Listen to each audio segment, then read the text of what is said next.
Hey everyone, today we are going to be diving into some of the fascinating differences between life in Vietnam and life in America.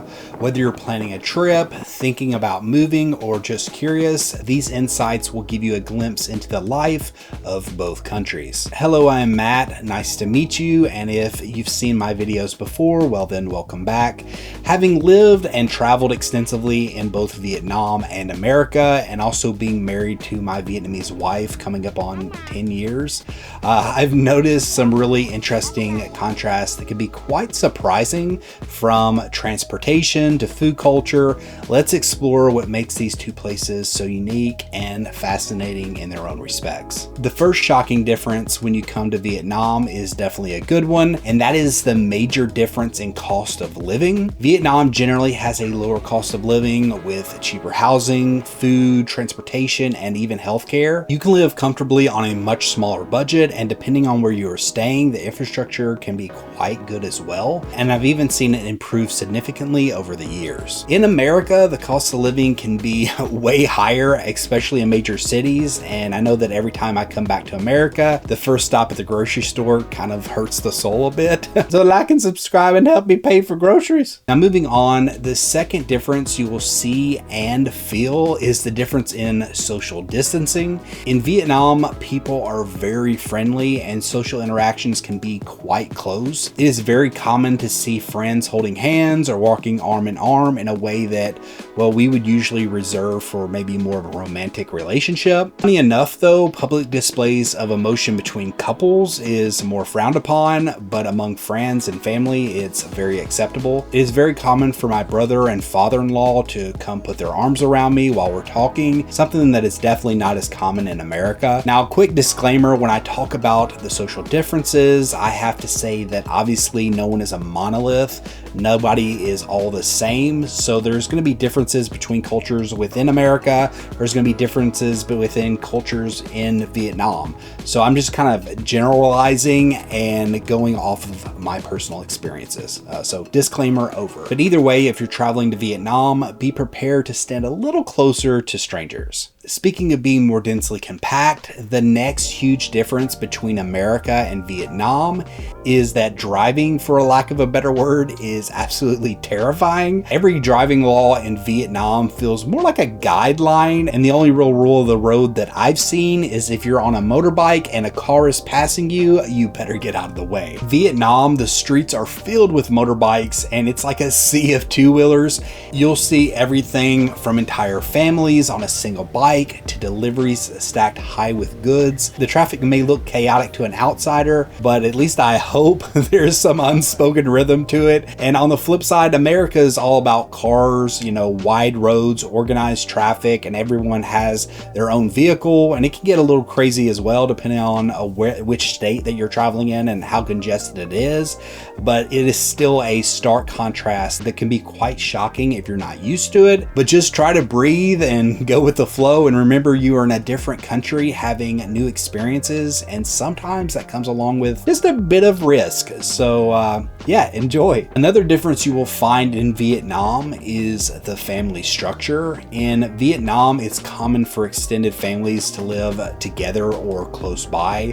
Family loyalty and support are paramount, and in America, the nuclear family setup is more prevalent with a strong focus on independence. Family members often live further apart, which could be a significant cultural shift for someone who's used to a close-knit Vietnamese family. I know when we live in Vietnam, we stay at the family house, which includes our parents, our brother, and his 3 boys, and that is on top of me, my wife, and our son. With prices in Vietnam, we could absolutely definitely afford our own place, but honestly, we do not want to, and we would rather be around the family, especially considering a lot of the times we spend traveling around Vietnam. It is, a really nice thing to have a home base and to see family when we're not traveling.